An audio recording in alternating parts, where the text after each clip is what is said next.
Welcome to Art with Ian. Today we're talking about environment design. That's coming up next.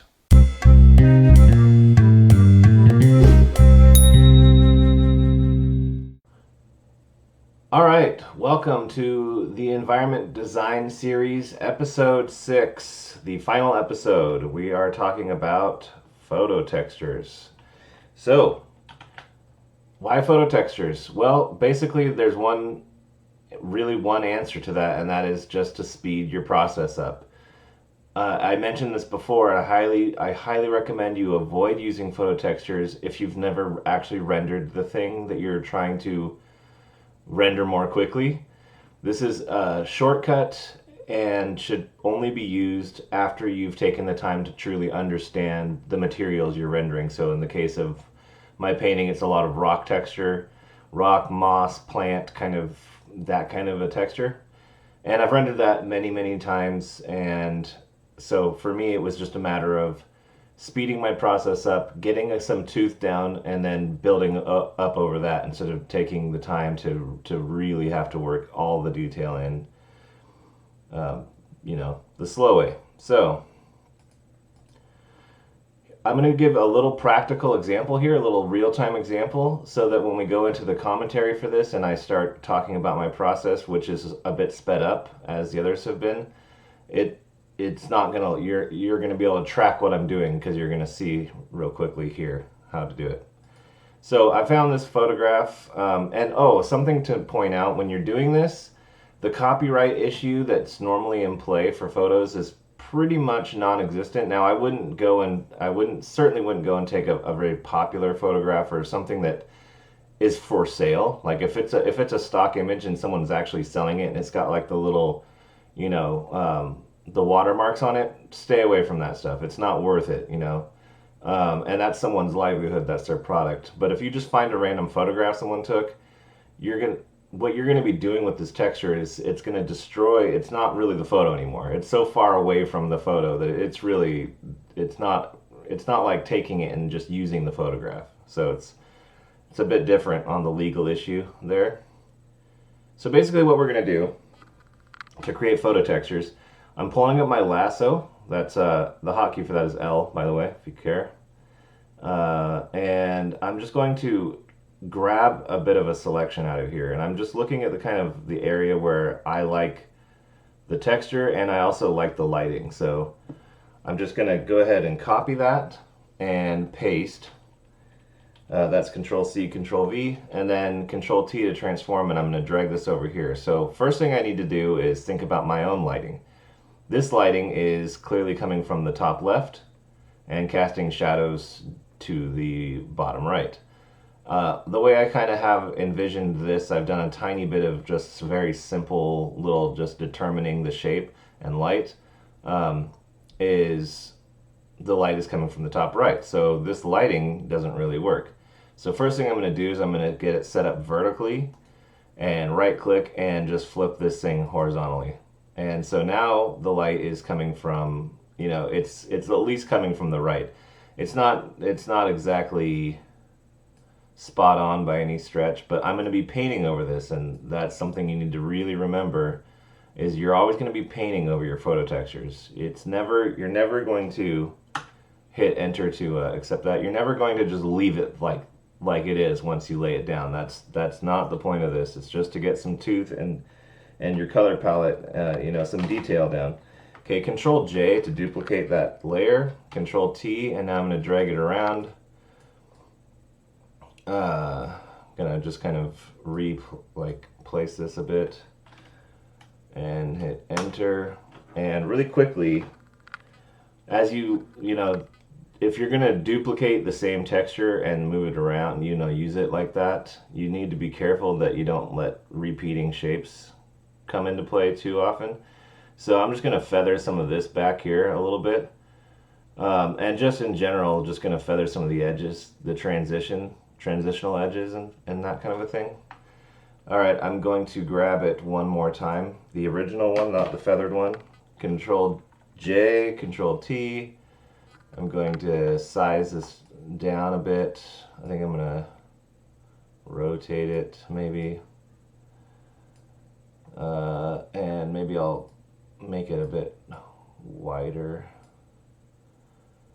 I think I'm going to use my warp tool, so that's right click and warp, and I'm going to start to increase some of the texture size a bit to match the fact that we're coming towards the base of this rock. And hit enter. Then we've got my erasers up so I can feather some of these edges. Oh, we're going to erase around the edges, by the way, at the end, so that's not a worry right now. So we're just laying stuff down. Okay, I'm gonna merge these down. So merge down, merge down. Okay, now I've got that all as one. I'm gonna hit Control J one more time, Control T, and I'm gonna grab this and maybe turn it a bit like this. And I'm going to use warp again and stretch this out. And just, yeah, warp is basically just to kind of fit your forms a little bit more.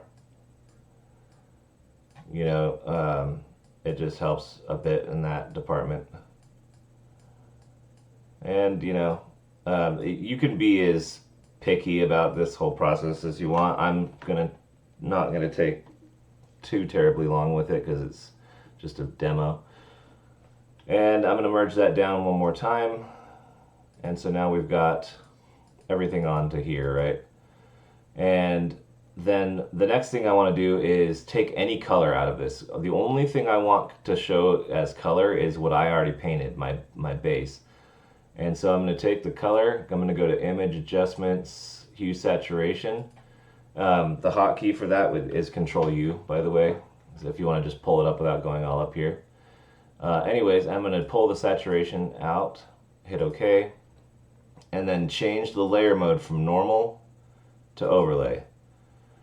I'm going to grab my eraser and just erase away what we don't want really quick here.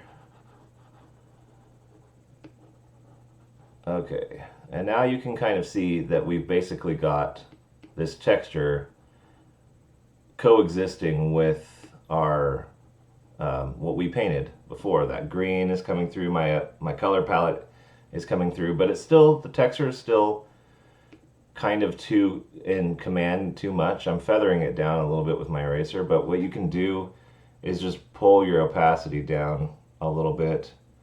That's typically what I like to do. I want to make sure that my color palette comes through quite a bit. And then the last thing you would do after you've done this is go back to your normal, you know, create a normal layer over the top, go back to the brush you like, and use your color picker and just start pulling colors. And just start actually, you know, painting your desired, like the actual texture that you really want. Like, so don't let it just stay this way. You know what I mean? Like, this is still looking pretty much like a Photoshop job. It doesn't really quite look like our painting, like we want it to look like us painting, you know? So this isn't really the end of the road. It's just, you've got your tooth and texture down a bit, and now it's time to go in there and actually paint over it. And, you know, just do some glazing over it. Take that density down a bit, make it feel like you painted it, because that's ultimately what you want. And also, really quickly, one other thing, you can also create multiply and overlay layers over this. So if you wanted to cast some shadow, you could create a multiply layer, you know, get like a light blue and reinforce areas of shadow, and it would just go right over the top of that texture you've created. So now if I wanted to really break my forms out and say, okay, this stuff's all really turning away there, you know, I can do that, you know, and I can create an overlay layer to do my light as well. So just remember, once you've laid your texture down, you can do these multiply overlay passes, and it'll coexist with that texture. Anyways, so there's the demo. That's basically the point of photo textures. It's just a huge time saver. Again, one last time I'll reiterate, try to avoid doing this if you haven't actually taken the time to learn to render the things, because you have to know how to render them to really do it any justice. Otherwise, it's going to probably look like really bad photo bashing. So be careful with that. Anyways, let's jump over now to the demo. I've sped it up a bit as the other ones, and we'll talk about the process. Alright, so you can see here I'm just dropping in my first texture, just like I did on the demo. And once I get that in place and I like how I've feathered it, I kind of just copy paste it around a bit. Remember, it's not really the finished article, the way this texture looks. I'm just trying to get that tooth down so that I have something to work off of. So try not to baby this part of the process too much, because if you overinvest in how these textures look just as photos, you're not going to, it's probably going to detract from your willingness to paint right over the top of them and actually bring your painting up into a painting, or make sure it reads like a painting. Because right now you can tell that these are overlaid photo textures on my painting, and I don't really want it to look that way. I mean, probably most pros would definitely can usually spot a photo texture in a painting pretty much anyways, but generally speaking, when someone looks at a piece, you just don't want them to think it looks like a bunch of, Photoshop trickery. That's not what you want your work to look like. If you're a painter, if you're actually an artist, if you're, let's say you're working for a client and they just ask you to very quickly throw a comp together to get an idea out, and they're not interested in art, then it might be totally fair to stop once you get the textures laid in, just because you're just trying to sell a feeling. You're not trying to sell a painting. In fact, the less time you spend, probably the more happy they'll be. But that's typically that's not the kind of work I typically do. I do conceptual stuff, but usually I'm also the illustrator, so I'm always thinking about bringing my work up to that final illustrative presentation look. So it's just still working, these photo textures on. I had pre-gathered stuff that I liked to help the speed of the video, so it wasn't just a bunch of me searching for stuff. And this process it's exactly the same across the board. You just find something that feels right for the object you want to put texture on. You use the warp and transform tool and everything to kind of get the texture sitting right on the object, and then you set it to overlay and play with the opacity and feathered eraser to get them to sit in the piece. And basically, once I get all of the photo textures down, I make a group there. You can see I've made a group. I call it photo texture. Everything's all compiled. Now I've got a new layer over the top of normal, and it's time to just start painting. And this is where you just, you put on your favorite music or whatever music feels like it fits the mood of your piece, and you just kind of switch off and go into detail mode, where it's going to take some time. I didn't actually baby this painting like I would if it was like client work or whatever, because I didn't want this commentary to run forever. I think I spent like an hour and a half all together on all, this texturing, detailing phase, and figured if I did any longer than that and to sped it up, it was just going to be hard to follow at all. So, but basically, I put on like the Final Fantasy VI OST, the original soundtrack. There's a compilation of like the whole game, every song from the game. And that's kind of the mood that I feel when I, that whole, nostalgic gaming feel. That's just kind of how I was feeling when I worked on this painting. So it was great. And, you put on music and kind of just go into detail mode, and time just flies by, and it really helps it helps you to get into the zone. Or for me, it helps me get into the zone so that I don't feel like I'm just sitting there like literally noodling detail, which is really what's happening. You're just sitting there painting little details, and it's, for me, I'm so much more interested in comp getting a composition out and an idea out, that it can be really tough to commit and just sit and do this process, because um, the whole creating part feels long gone, and now we're just into literally noodling detail. So,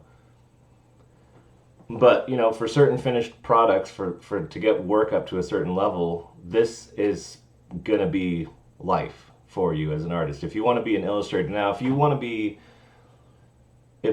a conceptual artist, or like a concept artist, and you work your way up pretty high in the ranking, the pecking order, concept work isn't really illustration at all. I mean, you do have to have illustrative skills, but your design, I mean, you're pre-production, whereas illustration is post-production. Illustration is something that you present to the masses to say, come look at this thing we all made.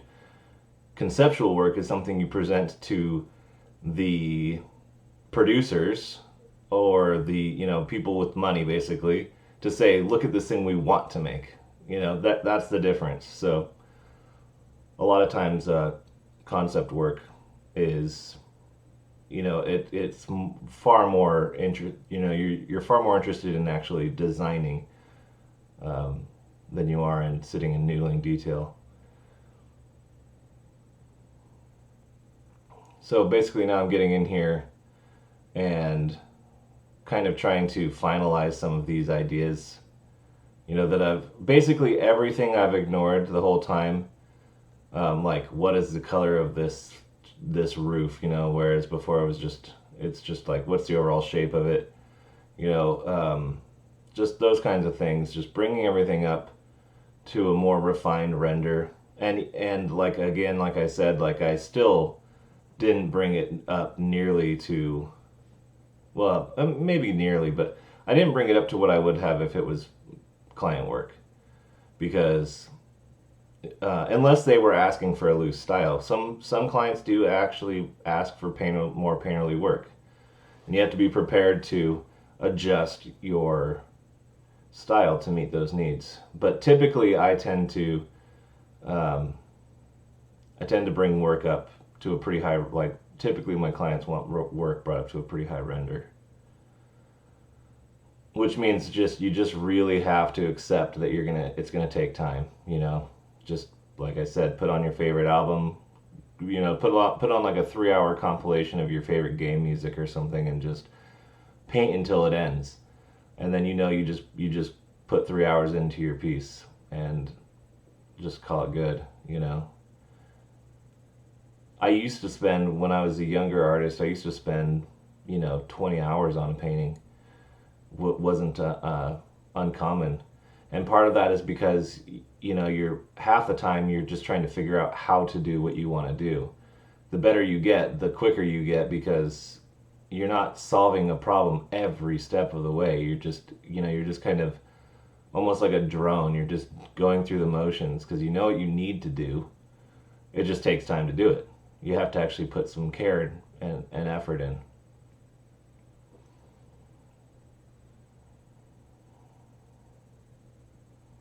One thing I do like about this part of the process is when you zoom out a bit and you look at your overall, and you can see it really is starting to come together, and that, like, it's actually, the time you're putting in is having an impact. Like, that does feel good. Um, doesn't feel as good as starting with a piece of scratch paper and having a design that reads, half an hour later. That still, to me, that still feels better, that initial creation. Oh, by the way, also, I'm using my chalky render brush for pretty much everything, like, as per usual. I'll put a link for that in the top corner if you want to, go make that brush.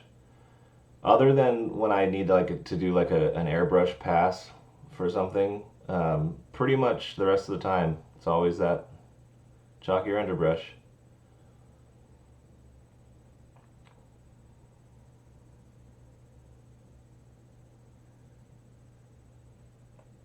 A bit of technical rundown on the actual, like, what's my canvas size and all that stuff. This is basically 11.5 by 20 inches, and the 20 inches equals like 6,000 pixels wide.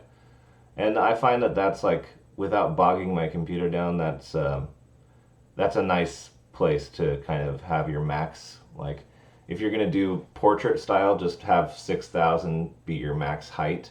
If you're gonna do landscape style, have 6,000 be your max width. And unless you have a really powerful computer, that's probably going to be a pretty happy middle ground where you're definitely working large enough, but your computer is not going to just chug. Oh, here I decided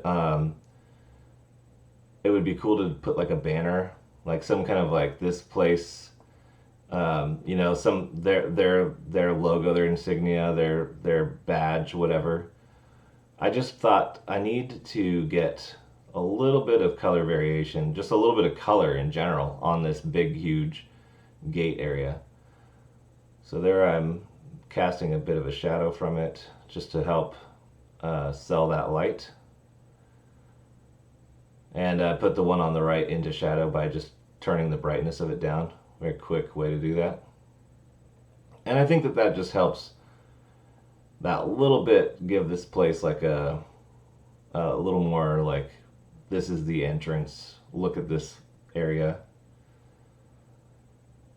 Yep, so more rock detail, more rock texture.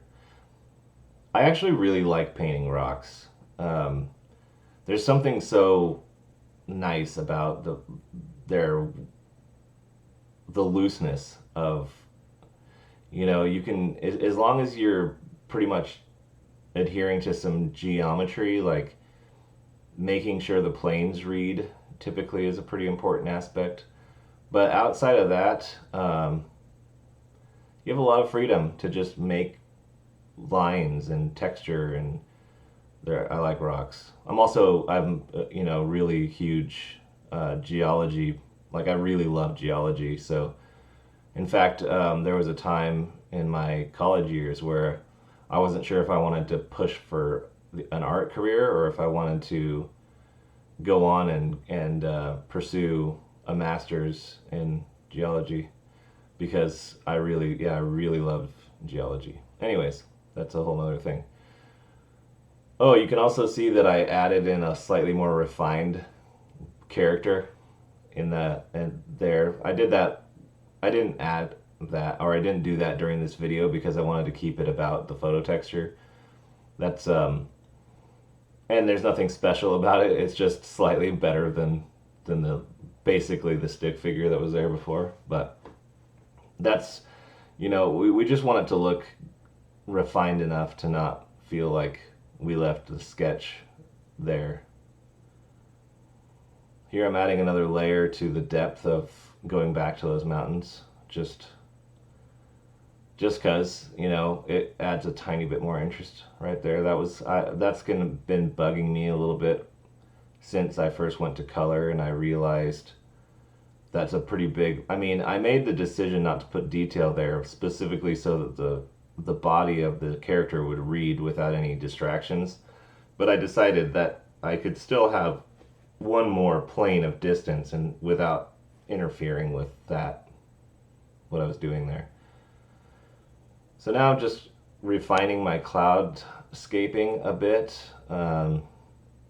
I never wanted the clouds to be like really loud or, attract a lot of attention, but I did want to just bring my sense of light and direction of light into them a bit more. So that was what that was about.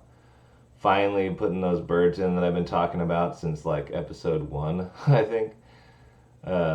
Because now I'm finally done with the sky, and that was what I was waiting for.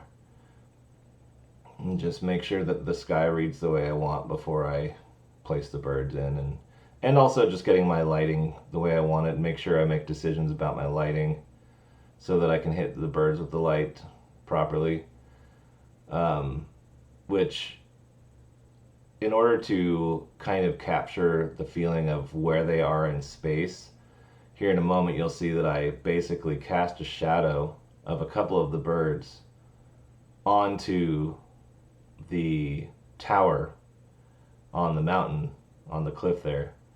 And by doing that, I'm basically telling the viewer this bird is flying past that tower, and the light's hitting the bird and casting a shadow on the tower. So that it grounds them in space within the painting, which is I believe is kind of important. Otherwise, it's like, how big are these birds? Are they giant off in the distance, or are they relatively average and super close? Like, you know, kind of a thing. So that was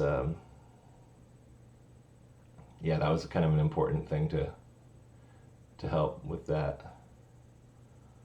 Doing a tiny bit of refining on my mountains. Nothing major. Oh, now I'm doing I'm lassoing this stuff out, and I'm starting to work on pushing this back in space. So what I've done there is I've just grabbed a color that is like dust, right? Basically what's in the air, you know, atmosphere, dust. And instead of doing like a blue, I did a bit of a brownish gray, and just to see, because I figured like our lighting right now wouldn't really, blue isn't, we don't have a lot of blue in the sky, but I ended up realizing that it was a little too brown gray, so I just color adjusted. So that's the beauty of digital, is you're just never held back. It just, you know, if you want to change the color of something, it's just that easy, you know. So and you know, if you try something you don't like it, just delete the layer. Like, there's just no reason to really feel intimidated to try things, you know. Even though it's still natural to feel intimidated, you should try to fight against that natural inclination. If you feel intimidated to try something when you're working in digital, it's the perfect place to try anything, because yeah, just create a layer, try it out. You don't like it, delete it. Zero pressure. Finally getting in here and dealing with that rock in the front, which I pretty much hated the whole time. I like it better now. It's still, I don't know. It's okay. I just wonder if it's like, I don't know. That's always been one of my least favorite parts of the painting. But I added a few more rocks to that area, which helps. Now it doesn't feel like it's just a random rock, you know. That was always weird. Checking my grayscale, and just really checking that read. Like, am I getting that distance? And you know, remember I talked about, like, if this gets too dark and contrasty, we're not going to have that distance read. So I had to push that in. I'm playing with my levels, doing a photo. These are all the very last things I do at the end of a painting. And so that one's going to be wrapped up. If you learned something from this, don't forget to subscribe, ring the bell for notifications, give it a like, comment, and I'll see you guys in the next one. If you enjoyed this video, don't forget to like and subscribe, share it with your friends, ring the bell for notifications of future videos, and I'll see you guys in the next one.